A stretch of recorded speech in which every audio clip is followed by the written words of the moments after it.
Dele tu micrófono.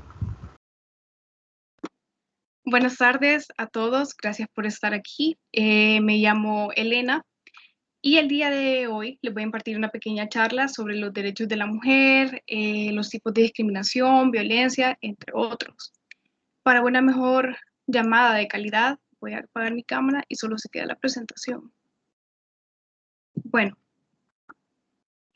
les agradezco de antemano por estar aquí conectados. Sé que es un viernes por la tarde y claro, hay otros compromisos quizá, pero muchas gracias por su presencia. Y bueno, vamos a dar inicio. Durante los últimos 3 meses recibimos un curso de derechos humanos por parte de la Procuraduría, enfocado, ¿verdad?, en distintas ramas de protección a los derechos de la mujer, personas con discapacidades, niños, entre otras muchas más. Pero yo me voy a enfocar en un tema de suma importancia en la actualidad, el cual es la protección y garantía de los derechos de las mujeres víctimas de diversos tipos de discriminación y violencia. Sé que muchas veces este tema puede ser hasta demasiado repetitivo, pero realmente es un tema al cual se le tiene que dar la importancia que merece. Muchas situaciones que vivimos o visualizamos en el día a día se pueden ir hasta cierto punto romantizando, si se puede decir, o sea, normalizando, callando, cuando en realidad no debería ser así. Es importante que le pongamos un alto a la situación que vivimos de discriminación, violencia y acoso. Entonces, bueno, comencemos con un poco de historia para sumergirnos más en contexto. Sabemos que desde épocas muy antiguas la mujer era vista como un ser humano inferior al hombre, si se puede decir así, ya que el machismo de esa época, entiéndase por machismo como una ideología que defiende, justifica la superioridad y el dominio del hombre sobre la mujer, pues eh, básicamente establecía que muchas mujeres solo debían estar en casa, cuidando de los hijos, haciendo las labores de la casa y casi estando como muñecas de sala, la verdad. Y que el hombre era el único encargado de llevar el sustento y ser la cabeza del hogar. Claro, siendo ellos los únicos con el derecho de sobresalir en los estudios, posiciones de trabajo, política y entre otras muchas ramas más.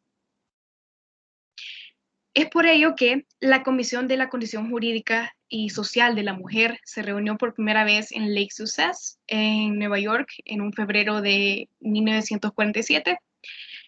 Esto fue poco después de la creación de las Naciones Unidas.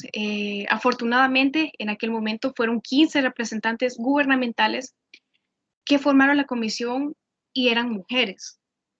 También entre 1947 y 1962, la comisión se centró básicamente en establecer normas y formular convenciones internacionales de carácter internacional que trataran de cambiar las leyes discriminatorias y aumentaran la sensibilización mundial sobre las cuestiones que existían de la mujer, ¿verdad? En sus aportes a la redacción de la Declaración Universal de los Derechos Humanos, como la conocemos hoy, esta comisión defendió bastante bien la necesidad de suprimir estas como referencias de los hombres como un sinónimo de la humanidad y también logró como incorporar un lenguaje más nuevo, más inclusivo, entre otros. Y también se llevaron a cabo muchas investigaciones gracias a las cuales se obtuvo un panorama más detallado de país a país por la situación política y jurídica de las mujeres, que con el tiempo eso abrió o sirvió de base eh, para la redacción, ¿verdad?, de los instrumentos de derechos humanos que sí conocemos hoy. Y al ver esto, cada vez más países iban adaptando el conjunto de normas en las cuales se incluyera de una mejor manera las decisiones, política, derechos, entre otros. Esta comisión elaboró también las primeras convenciones internacionales sobre los derechos de la mujer, como la Convención sobre los Derechos Políticos de la Mujer en 1953, que cabe destacar que este fue el primer instrumento de derecho internacional en reconocer y proteger los derechos políticos de las mujeres. También ese se encargó de redactar los primeros acuerdos internacionales sobre los derechos de las mujeres en el matrimonio, convenciones sobre la mujer casada, convención sobre consentimiento para el matrimonio, la edad mínima también fue establecida para contraer matrimonio, así como también su registro, ¿verdad? En 1962. Además, también contribuyó al trabajo de las oficinas de Naciones Unidas para el convenio relativo a la igualdad de remuneración entre la mano de obra masculina y la mano de obra femenina, por un trabajo de igual valor ante la Organización Internacional de Trabajo, que eso lo que hizo es consagrar el principio de igual salario por trabajo igual que conocemos, ya que en los tiempos de antes no existía una igualdad salarial. Los hombres ganaban mucho más dinero que las mujeres e incluso había trabajos exclusivamente para ellos. Era casi imposible, perdón, imaginarse a una mujer policía, una mujer bombero, una mujer piloto, como lo podemos ver hoy. Eran las mujeres rompiendo los estereotipos. En 1972, coincidiendo con el 25 aniversario de la creación de esta organización, se recomendó que debería de haber un año internacional de la mujer, y así fue, en 1975. Esta idea contó con el apoyo de la Asamblea General y básicamente su objetivo era llamar la atención sobre la igualdad entre mujeres y hombres, sobre la contribución que podrían hacer esto al desarrollo de la paz, ¿verdad? Aquel año estuvo también marcado por la Conferencia Mundial de la Mujer en Ciudad de México, la que abrió paso a muchas conferencias más, el diseño de las Naciones Unidas para la Mujer, Igualdad, Desarrollo, el Fondo de Desarrollo de las Naciones Unidas para la Mujer, que es conocido como UNIFEM, el Instituto Internacional eh, de Investigaciones y Capacitación para la Promoción de la Mujer, como se conoce INSRO. Y bueno, también les voy a hablar un poco sobre los derechos de la mujer como tal. Bueno, el derecho de las mujeres a votar se convirtió en una de las primeras luchas feministas. Las mujeres reclamaban tanto el derecho de poder votar a los representantes públicos como de poder representarse como candidatas, que este movimiento feminista a favor del sufragio femenino, conocido como movimiento sufragista, nació en 1948 con la Manifiesto de Seneca Falls y la primera convención de los derechos de la mujer organizada fue en Estados Unidos. Durante un siglo, este movimiento sufragista se organizó y se fue expandiendo por todo el mundo. Esto consiguió que varios países aprobaran por ley, ¿verdad?, el derecho de las mujeres a votar. Esto significa que las mujeres estaban realmente interesadas por tener una voz en el ámbito político, por tener esa capacidad de poder cambiar y revolucionar la situación. Y por supuesto, tener un cambio para tener un mayor impacto dentro de ello. Esta situación eh, está, estaba fuertemente ligada con el machismo, ya que, por ejemplo, bueno, en nuestro país, si se ponen a pensar, jamás hemos tenido una mujer como presidente, sí en cargos políticos, pero muchas veces se puede dudar hasta de su capacidad. Y en países como Alemania con Angela Merkel, en Nueva Zelanda con Jacinda Ardern, en Finlandia con Sanna Marin, entre muchas otras más, ellas han realizado una excelente gestión de esta pandemia en sus respectivos países durante su cargo como líderes. Una administración admirable. También les quiero hablar de la discriminación contra la mujer.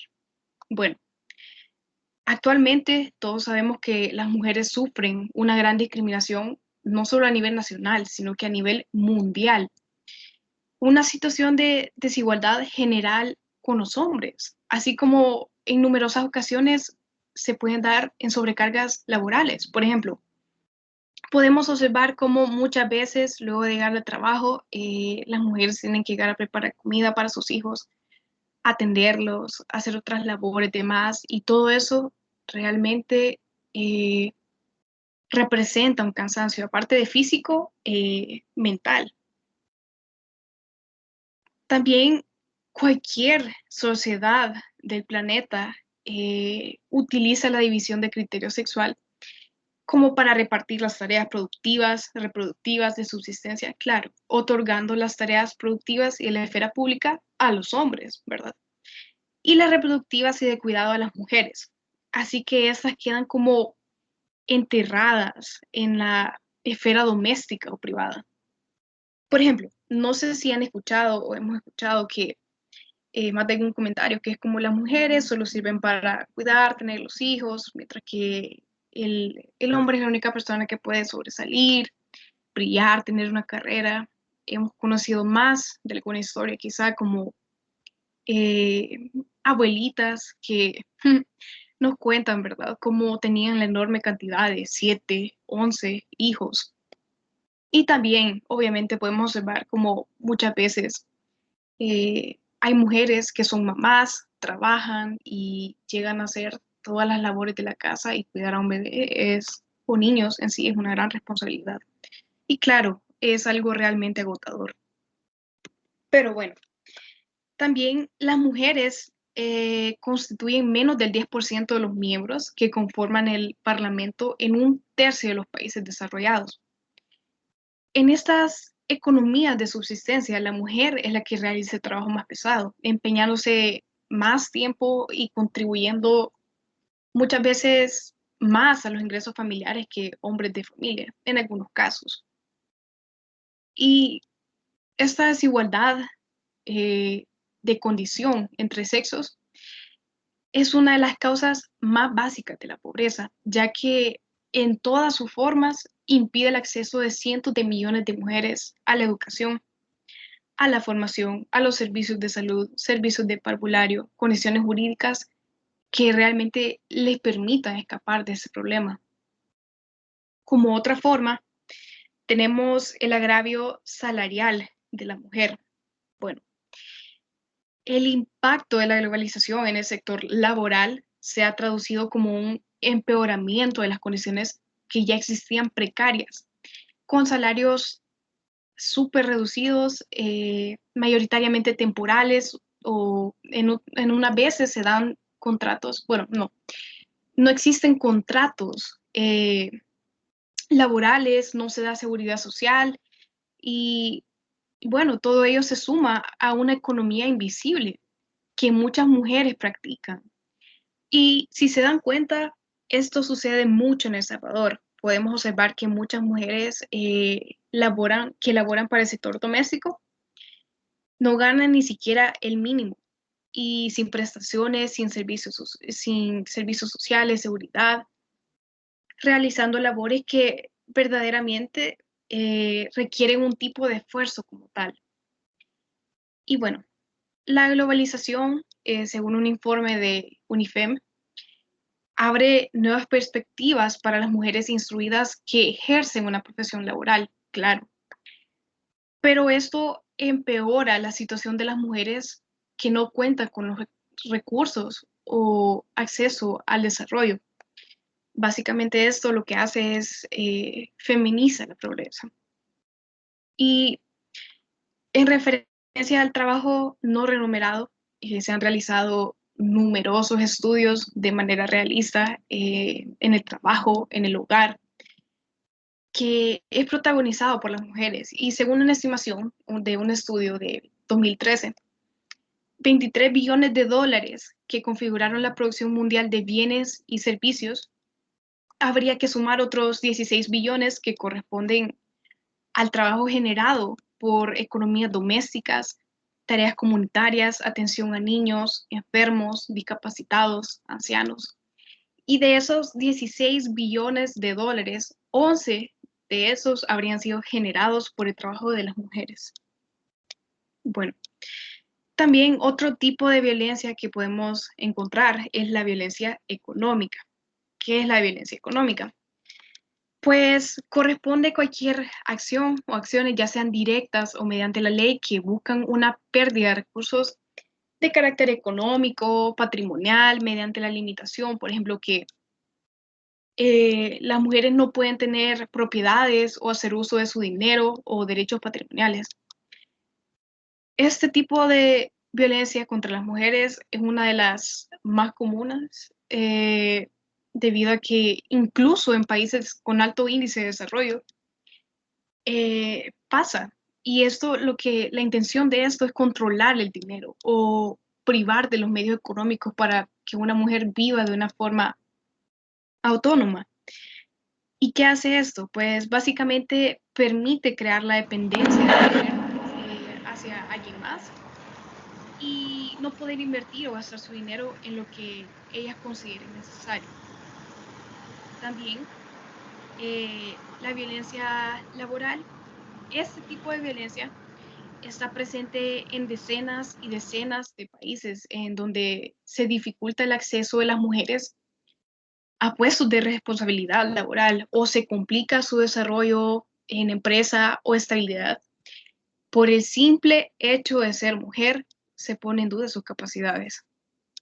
Este tipo de discriminación es bastante común y algunos ejemplos de esto puede ser el no cumplimiento de un igual salario para hombres y mujeres en puestos idénticos, o despidos o no contratación a causa de posibles embarazos. Y lastimosamente, esto representa una realidad con la que muchas mujeres tienen que afrontarse en el día a día.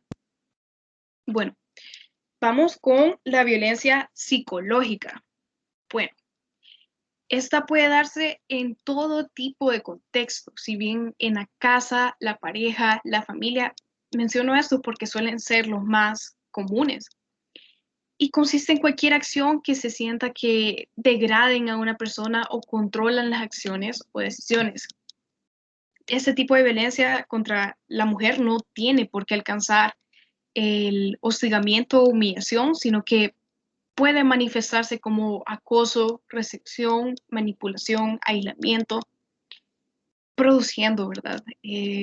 Daños emocionales y perjudicando nuestro desarrollo personal, incluso hasta problemas emocionales, psicológicos que lastimosamente han llevado a muchas mujeres al suicidio.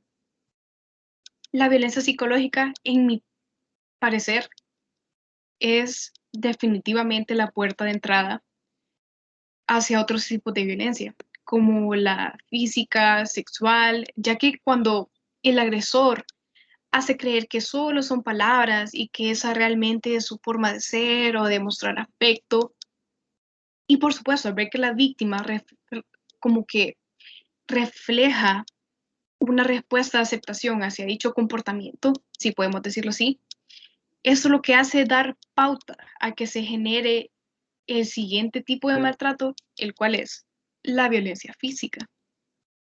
Esta, a mi punto de vista, es una de las etapas más críticas y en cualquier situación de riesgo, ya que es una acción que provoca daño, sufrimiento físico y afecta indudablemente, ¿verdad?, a la integridad de una persona. Esto va incluido con hematomas, heridas, quemaduras, hasta un empujón y violencia física, y no se debe ignorar esas señales. Ahora bien, esta violencia física abre paso a otro tipo de violencia aún peor, que es la violencia sexual, que es desafortunadamente bastante común. Es cada acción que amenaza o viola el derecho a una mujer de decidir sobre su sexualidad y abarca cualquier forma de contacto. La violencia sexual no se limita a forjar a una mujer contra su voluntad, ¿verdad? Sino que es cualquier tipo de acoso, explotación, abuso, intimidación, sin importar si se da fuera de un matrimonio, fuera de un noviazgo, todo cuenta. Y como les digo, desafortunadamente, Esto no parece tener un límite de edad a realizarlo, ya que abusadores han realizado este tipo de, de acción en menores de edad, en bebés, niños de 3, 6, 5 años, edades, Dios mío, tan cortas que realmente asustan. Y bueno, por último tipo de violencia tenemos la violencia simbólica. ¿Qué es la violencia simbólica? Básicamente es aquella que recoge estereotipos, mensajes, valores, signos que transmiten y favorecen el hecho de que se repitan relaciones basadas en desigualdad, el machismo, la discriminación o naturalización de cualquier rol de subordinación de las mujeres en nuestras sociedades. Se trata de un tipo de violencia contra las mujeres que es bastante difícil de erradicar porque está anclado con la colectividad y la mera permisividad que lo fortalece. Esto lo hace aún más grande. Esto puede ser un chiste y lo podemos observar en redes sociales, por ejemplo, comentarios despectivos hacia una mujer. eh, Son cosas que se ven a diario, memes, burlas, entre muchos otros más. Pero ahora bien, les voy a hablar un poco sobre las leyes de protección internacionales a la mujer, ¿verdad? Se lo voy a nombrar brevemente, que los estados son partes responsables de aprobar las leyes, adoptar otras medidas apropiadas que prohíban todo tipo de discriminación contra la mujer y establezcan la protección jurídica de la igualdad de derechos de mujer, entre otras. La violencia contra la mujer es definitivamente una forma de la discriminación. Los estados deben tomar las medidas apropiadas, alcanzar la eliminación de los prejuicios y funciones estereotipadas de hombres, mujeres. Y también se encuentra la Convención Interamericana para prevenir, sancionar y erradicar la violencia contra la mujer, que establece eh, que toda mujer tiene derecho a una vida libre de violencia, tanto en el ámbito público como en el privado. Toda mujer tiene derecho a que se le respete su vida, a que se respete su integridad física, psíquica, moral. Tiene el derecho a la libertad y seguridad personal, el derecho a no ser sometido a torturas, el derecho a que se le respete su dignidad como persona y que se proteja a su familia, la igualdad de protección ante la ley, la libertad de asociación y la libertad de creencia, ¿verdad?, propia dentro de la ley. Ahora, los estados se lo puede mencionar también porque ellos juegan un rol fundamental, ¿verdad? Los estados parte, según el artículo 7 del mismo tratado, condenan todas las formas de violencia contra la mujer y convienen en adoptar por todos los medios apropiados y sin dilaciones políticas orientadas a prevenir y sancionar y erradicar dicha violencia, así como también se deben abstener de cualquier acción o práctica de violencia contra la mujer y velar porque las autoridades, funcionarios, personal, agentes, instituciones se comporten de acuerdo a esta obligación. Así como también se debe actuar con la diligencia para prevenir, investigar, sancionar todo tipo de violencia. Y así como también, ¿verdad?, incluir en su legislación interna normas penales, civiles, administrativas, así como de otra naturaleza, pero que sean las necesarias para prevenir. Es de mi conocimiento que estos artículos sé que es algo en lo que no podríamos estar tan interesados como para leer todos los días, ¿verdad? Yo lo sé, pero es bueno saber que existen y saber que respaldan o en algún caso nos pueden respaldar ante cualquier situación de abuso que pueda suceder. Y ahora bien, les voy a hablar un poco sobre la situación de violencia y discriminación contra la mujer en nuestro país. La pandemia del COVID definitivamente marcó un antes y un después en la dinámica de todas las sociedades a nivel mundial. No solo se vio impactada la economía, la salud de la población, sino que también la forma en cómo interactuamos. Los espacios laborales, la convivencia entre las familias, la vida de las personas, relaciones sociales, nuestras clases en línea, todo cambió. Y sus efectos, o sea, cabe destacar que es importante analizarlos. Es por ello que en el contexto de la emergencia derivada de una crisis sanitaria, esta provocó impactos específicos sobre las mujeres y profundizando desigualdades de género que ya existían al interior de los hogares, tanto al interior de los hogares como fuera de ellos, en hospitales, centros sanitarios, entre ellos. También la Comisión Interamericana de Mujeres señaló que hubo un aumento en la violencia de género debido al confinamiento y por el limitado acceso de las mujeres que tenían a esos servicios de atención y prevención y sanción de la violencia, ¿verdad? Que son considerados como esenciales.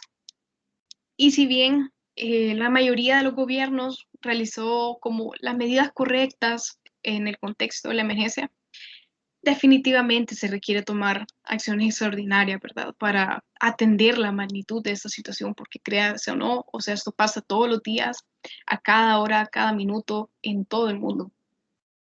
Y sí podemos recordar que cuando se decretó cuarentena total en marzo, todo permaneció cerrado.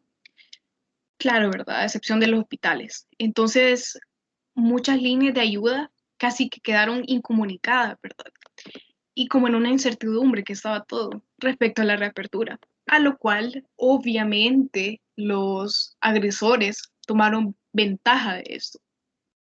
Y bueno, para una mejor comprensión de este fenómeno, de acuerdo con un estudio realizado por la Organización Mundial de la Salud, la violencia contra las mujeres ya es considerada como un problema de salud global de proporciones epidémicas. Imagínense eso. Pues únicamente en el contexto de relaciones de pareja, cada año aproximadamente 770 millones de mujeres son agredidas a nivel mundial.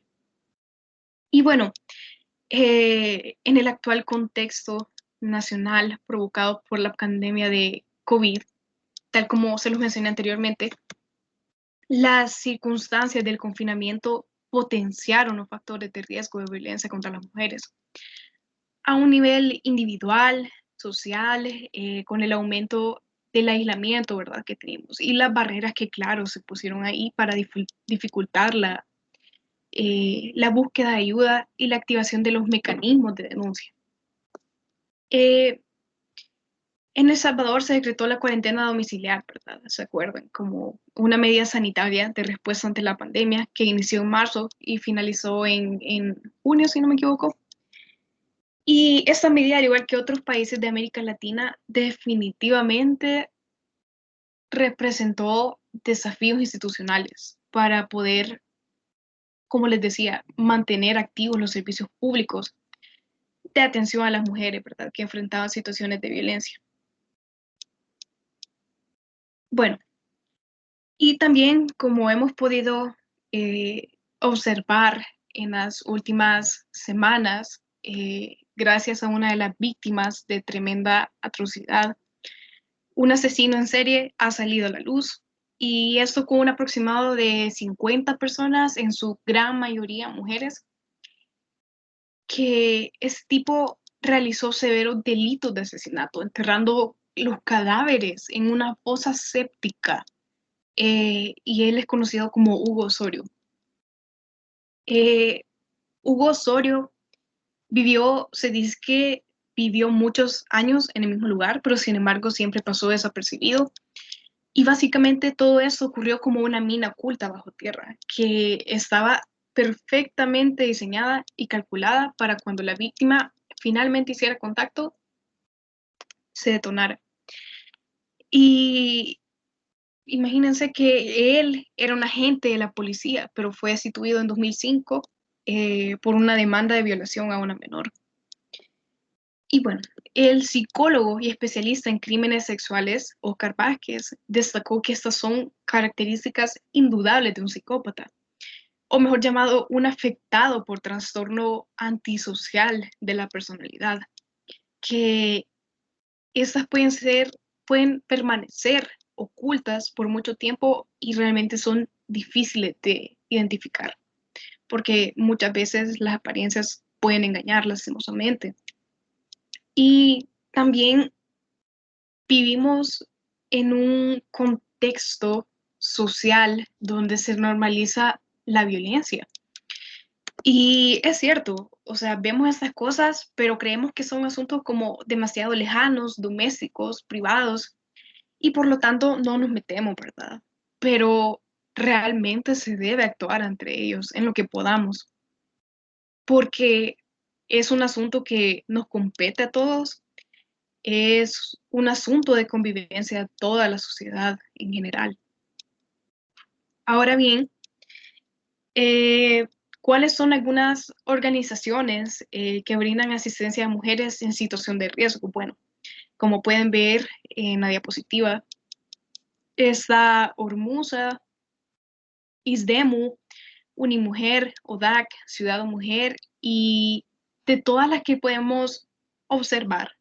Estas se encargan de brindar todo tipo de desarrollo y protección para la mujer, ya que estas realizan programas de enseñanza sobre temas, programas culturales y claro, ¿verdad? Sobre todo tienen las líneas telefónicas de asistencia inmediata para cuando suceda algún tipo de situación.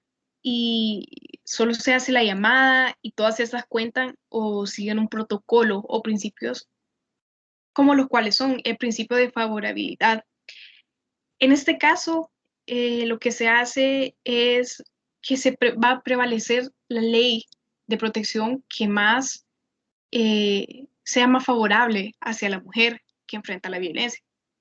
La laicidad que se refiere a que no puede involucrarse ningún tipo de costumbre, tradición ni consideración religiosa para justificar ningún tipo de violencia contra la mujer. Y claro, ¿verdad? El principio de confidencialidad, eh, que toda la información administrativa, judicial relacionada con la situación de violencia será de carácter confidencial, por lo que su utilización será privada y reservada.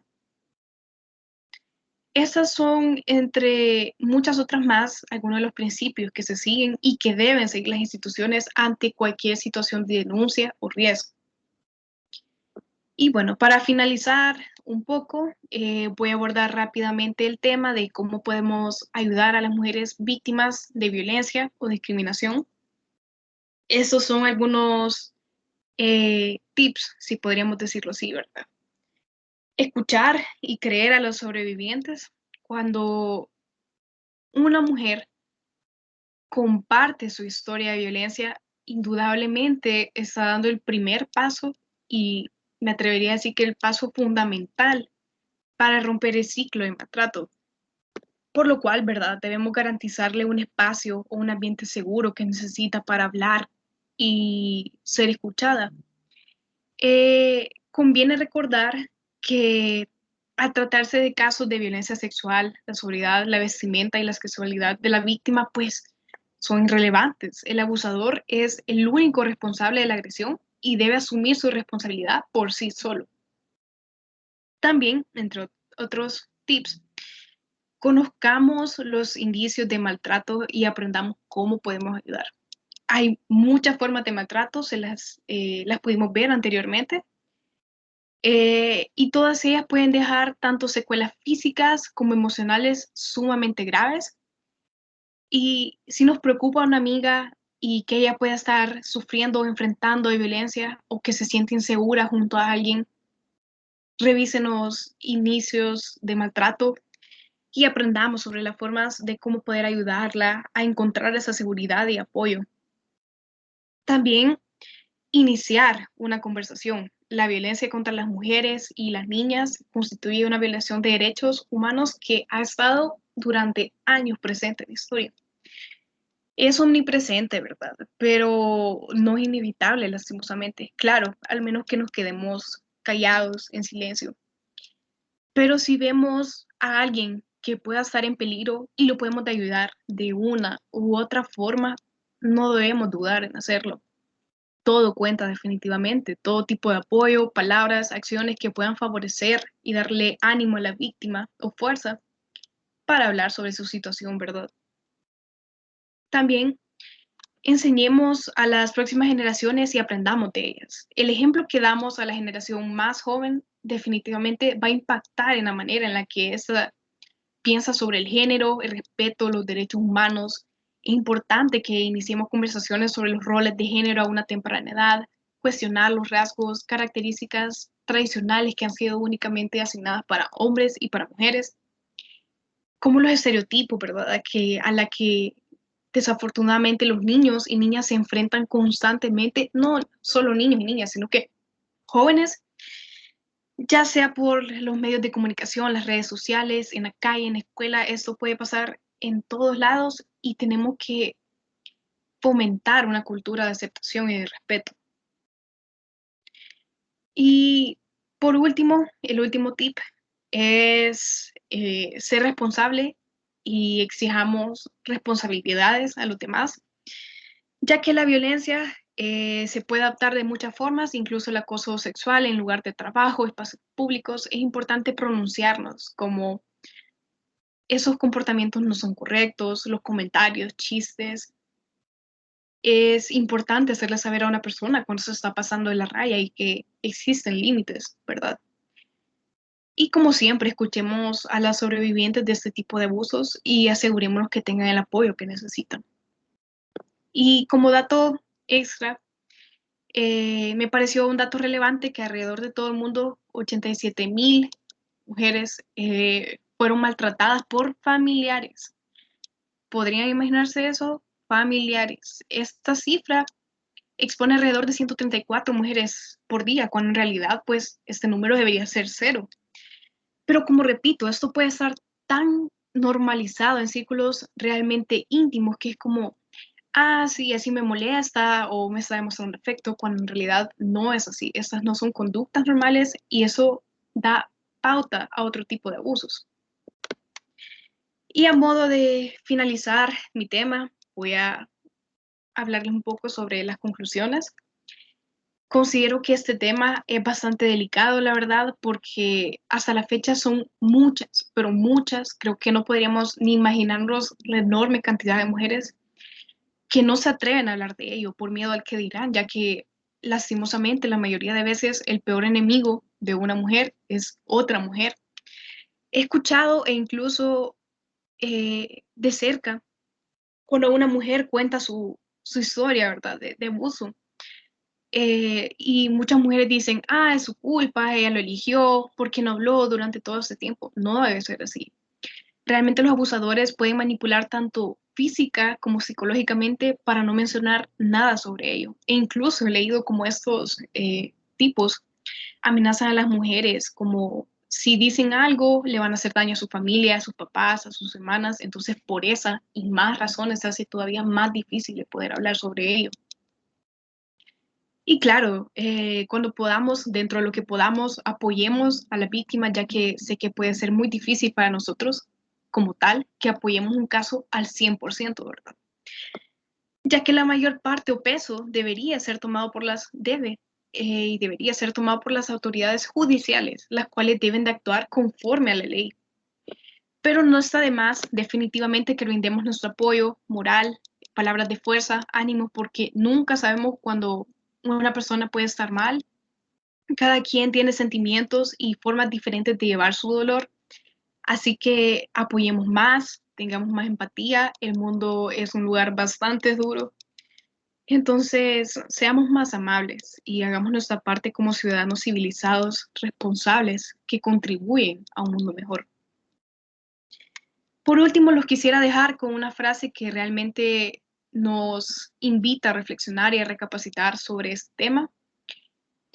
Hasta que no tengamos igualdad en educación, no tendremos una sociedad igualitaria, dijo Sonia Motomayor, una jueza estadounidense, para que pensemos, reflexionemos.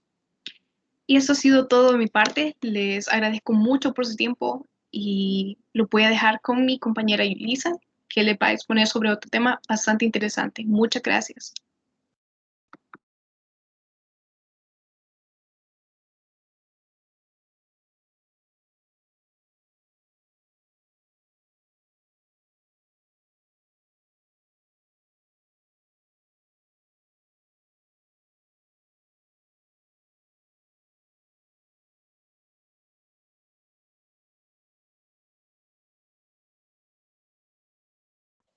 Ulises, si no me equivoco, tu micrófono está apagado.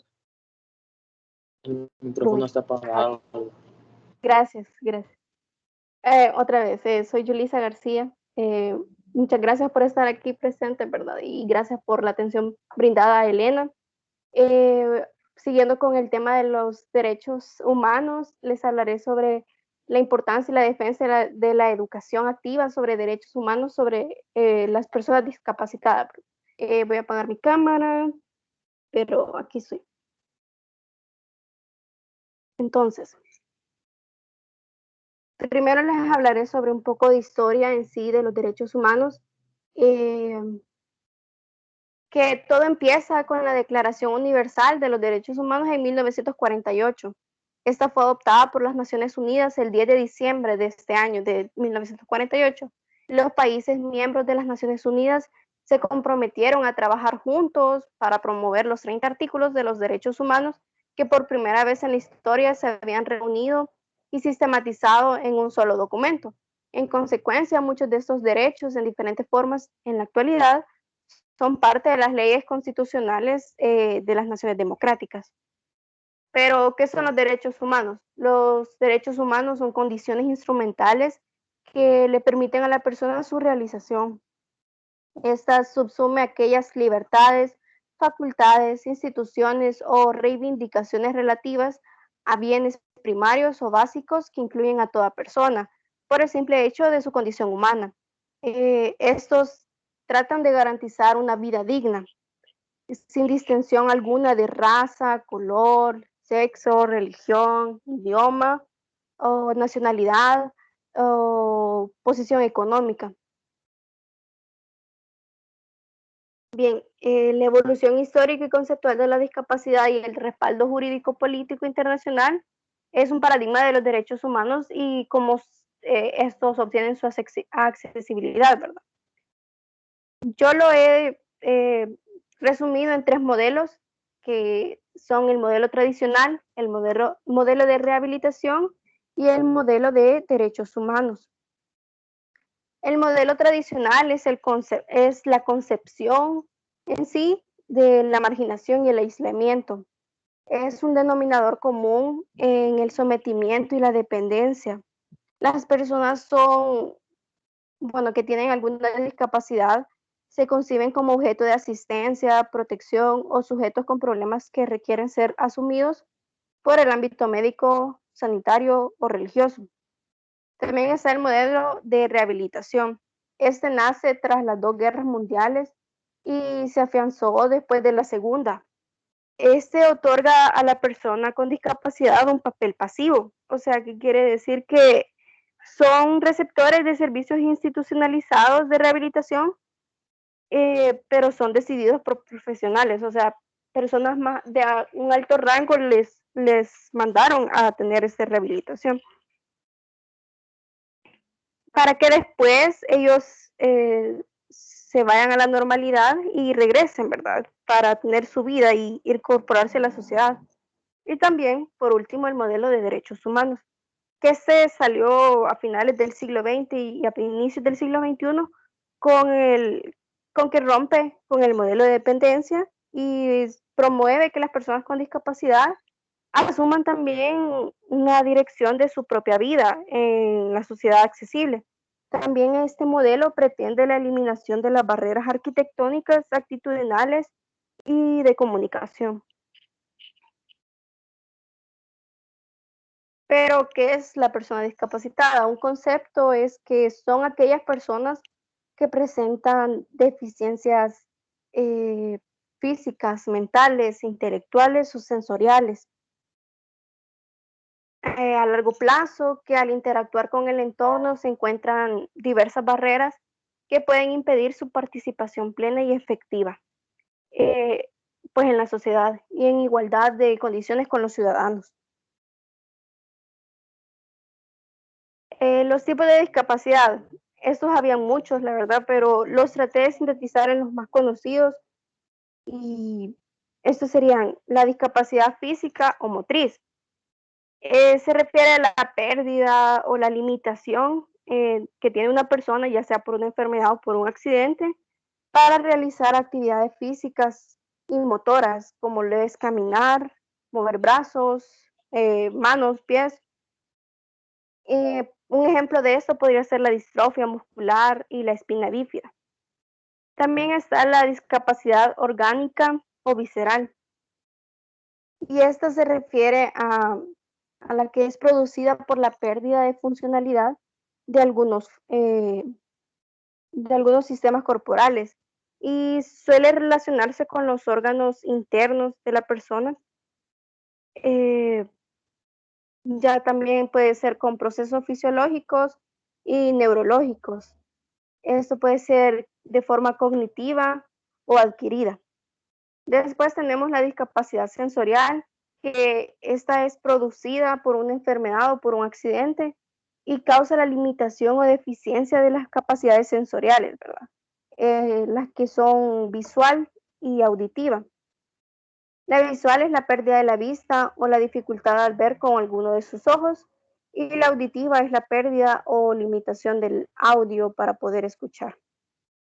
Siguiendo la discapacidad física, eh, psíquica, perdón, es aquella discapacidad que se relaciona con las actividades propias de la mente, ¿verdad? Y el sistema cognitivo. Este puede darse por una enfermedad, un síndrome, un trastorno, un accidente. Tenemos la discapacidad intelectual, que son limitaciones y dificultades en el aprendizaje y el desarrollo intelectual. Un ejemplo claro de eso son las personas con síndrome de Down. Después tenemos la limitación y dificultad para establecer relaciones sociales y afectivas, que esa es la discapacidad psicosocial. Un ejemplo es el síndrome de Asperger. Pero ¿cuáles son las causas de la discapacidad? Lo he resumido en 3 y son causas sociales y contextuales, ambientales y sanitarias. En las sociales y contextuales nos referimos a guerras, conflictos armados, accidentes laborales, maltratos, accidentes de tráfico y traumatismos. En esto, bueno, les voy a compartir un ejemplo que, bueno, uno de mis tíos participó activamente en el conflicto armado del país, ¿verdad? Entonces, cuando todo eso terminó, él quedó con secuelas, bueno, de la guerra, es en traumatismo, en el sentido que tenía ataques de ira, alucinaciones, y todo eso hasta desencadenó violencia contra su esposa, contra sus hijos. En el sentido de que es muy difícil recuperarse de ese tipo de problemas sociales. También están las causas sanitarias. La discapacidad es causada por enfermedades infecciosas, parasitarias, diferencias nutricionales, problemas de salud relativos al desarrollo, ya sea con un bebé, con un feto, también se dan al momento del parto, y son defectos congénitos, también enfermedades crónicas o se pueden dar por tumores malignos. Y por último, las causas ambientales, y estas son las que comprenden problemas de contaminación ambiental y su efecto en la salud. Un ejemplo claro son los plaguicidas, que se utilizan en los cultivos, y cuando se utilizan de forma irracional, aumentan los riesgos para padecer alguna enfermedad discapacitante. Entonces, los antecedentes de los derechos humanos de las personas discapacitadas. Como ya les comenté un poco sobre la discapacidad en sí y sus causas y sus tipos, vamos a entrar en el tema en sí. Que esto tiene mucho tiempo hablándose, y mucho tiempo en la historia que se toma el tema. Primero, en 1982, fue un programa de acción mundial, se aprobó este programa para las personas con discapacidad. Fue un resultado del Año Internacional de los Impedidos que se dio en 1981. Esta iniciativa resaltaba el derecho de las personas con discapacidades a las mismas oportunidades, y por primera vez se definió la discapacidad como resultado de la relación entre la persona y su entorno. Asimismo, se proclamó el Decenio de las Naciones Unidas para los Impedidos, que se dio a cabo desde 1983 hasta 1992. Y bueno, en el 93 se plantearon las normas uniformes sobre la igualdad de oportunidades para las personas con discapacidad. Este fue un instrumento normativo y que dio acción para personas con discapacidad y para sus organizaciones. Esto también se considera que los estados deben adoptar medidas para que la sociedad tome mayor conciencia sobre los derechos, también necesidades y posibilidades y contribución de las personas con discapacidad. Pero bueno, ahí están los derechos humanos de las personas con discapacidad distintas, que son los más comunes y los que creo yo que la mayoría conoce, que está el derecho a la no distinción, y exclusión y restricción o preferencia basada en su condición de discapacidad, el derecho a la igualdad de oportunidades, el derecho a la completa igualdad y protección ante la ley, el derecho a un alto estándar de salud para un tratamiento médico, psicológico y funcional, también como para recibir rehabilitación médica y social, el derecho a trabajar de acuerdo a sus capacidades y a recibir salarios igualitarios para tener un estándar de vida adecuado, y el derecho al trato con dignidad y respeto. Pero el mundo en sí, las sociedades cuentan con un reto, que es que tenemos por delante el conseguir la legislación de nuestras naciones que no solo reflejen las declaraciones y los principios planteados de estas normativas internacionales, sino que también incluyan postulados que se adecúen a la vida cotidiana de las personas, de las comunidades y de la sociedad en general. También se necesitan acciones concretas que promuevan el pleno goce de los derechos humanos y las libertades funcionales que como ciudadanos les corresponde a las personas con discapacidad. Y para hablar sobre la situación actual de los derechos humanos de las personas discapacitadas en El Salvador, es algo preocupante en el sentido de que no hay tantos registros de censos que cuenten con, pues, registros de personas discapacitadas en el país. El último censo que se llevó a cabo fue en el 2007 y traía consigo una cantidad muy alta, bueno, que correspondía al 4.1 de la población humana que tienen una discapacidad en el país. El 53% eran hombres y el 47% eran mujeres. El 61% vive en el área urbana y el 39% en el área rural. Pero esto fue en el 2007, hace más de 12 años, creo que más. Entonces es necesario que el gobierno del país se preocupe también por las personas discapacitadas. Es un interés primordial, bueno, se busca que sea un interés primordial para contribuir y construir una sociedad inclusiva que potencie el desarrollo de las personas con discapacidad. También el RNPN en el 2003 se identificó que 227.158 personas mayores de 18 años tenían discapacidad y habían obtenido un DUI. Pero esto no incluye a la población de 0 a 18 años, tampoco a la población adulta sin DUI o a la población migrante con arraigo en El Salvador. Esto refleja solamente una parte de la población con discapacidad y demuestra que hay necesidad de contar con datos estadísticos como más fidedignos a nivel nacional y que permitan caracterización de condición de las personas, ¿verdad? Identificarlas.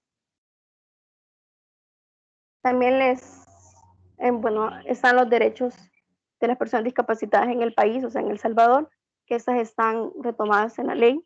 Y sería la rehabilitación integral, la formación laboral o profesional, los préstamos o subsidios, los regímenes diferenciales de seguridad social, escolarización, buscando la integración cuando sea posible. De esto, bueno, les tengo un ejemplo. Cuando yo estaba en kinder, me recuerdo que yo tenía una compañera que tenía discapacidad motriz porque ella no podía caminar y también tenía discapacidad psicológica. Entonces, pero ella iba al kinder, o sea, ella estudiaba con nosotras, me recuerdo, y era una persona muy linda porque era tan cariñosa y era alguien con la que a mí me gustaba relacionarme, pues para decirles que yo pasaba en su casa todas las tardes y jugábamos, pero es difícil en el sentido de que después, cuando nosotras pasamos que a primer grado, ella no pudo seguir estudiando porque era como mucha carga para su madre. Entonces, vemos como en el país no se toma en cuenta a las personas con discapacidad en el sentido de que no les aseguran que las personas van a tener acceso a un estudio. También tenemos la orientación y promoción individual, familiar y social, la atención médica, seguridad social y especial, también un transporte y arquitectura y la eliminación de barreras arquitectónicas. También programas sociales a personas con discapacidades de su tipo y la formación y estimulación de organizaciones internacionales y sociales. Estos derechos son especiales, ya que se debe tener mucho más cuidado en el momento de brindarles su atención, ¿verdad? También que en el artículo 8 de la Ley para los Discapacitados se menciona que el personal de trabajo de la República debe ser conformado como mínimo por un 4% del personal con discapacidad. Creo que varios hemos visto como en restaurantes de comida rápida tienen trabajando a personas con discapacidad. Yo he notado que he visto que personas con discapacidad en el sentido de que tienen síndrome de Down están trabajando en estas cadenas y es algo bueno de ver porque creo que no en todos lados podemos ver algo así, ¿verdad? Que se están tomando en cuenta y que se les está validando el derecho de adquirir un trabajo. En esta misma ley, pero en el artículo 12 se menciona la acreditación de libre tránsito y estacionamiento para los vehículos que sean conducidos por discapacitados y que a su vez estos lugares tengan consigo las marcas que son exclusivas para el uso de estos. Bueno, eso es algo que tenemos todos identificados, que existen creo que en todos lados y es algo que debemos de respetar, no por el hecho de que, ay, no hay parqueo, me voy a parquear aquí porque no hay nadie, vamos a usarlo porque no sabemos en qué momento va a aparecer alguien así. Entonces, es de tener mucho respeto y cuidado con esas cosas. Y bueno, para ir terminando, la conclusión es que si vemos que en algún momento existe una violación para un derecho de estas personas, por favor hay que denunciarlo, hay que buscar de toda manera posible para terminar, erradicar la discriminación ante las personas con discapacidad. Entonces, denunciamos y seamos más como comprensivos en este hecho. Y una frase, que no hay mayor discapacidad en la sociedad que la incapacidad de ver a una persona como más. Eso lo dijo Robert M. Hansel, un activista en el campo de la discapacidad y también es un poeta. Entonces, muchas gracias.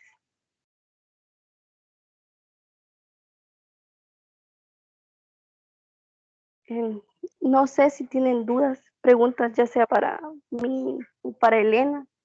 Por favor, es el momento.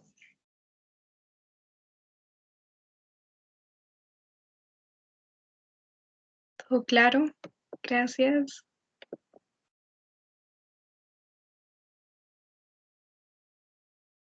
Nada, ni una felicitación. Lo hicimos mal, lo hicimos bien.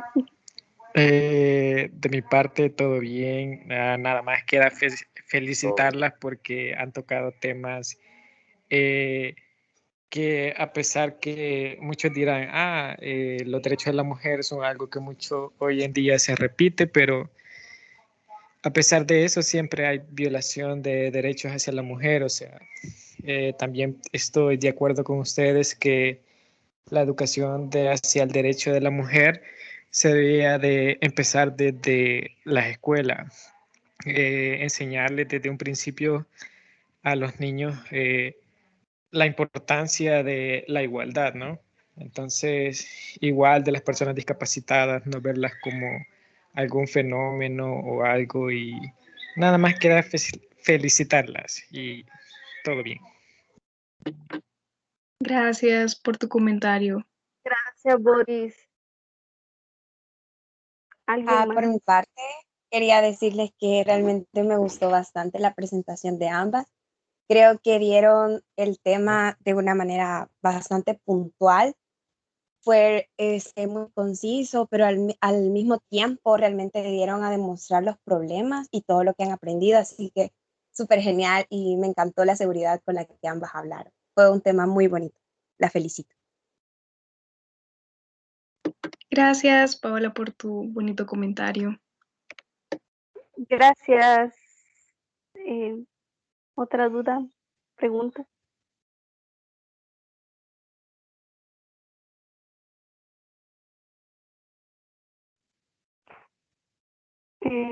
Bueno, si no hay nada más, agradecerles a todos por su presencia y por su espera. Muchas gracias por estar aquí y por ayudarnos en esto.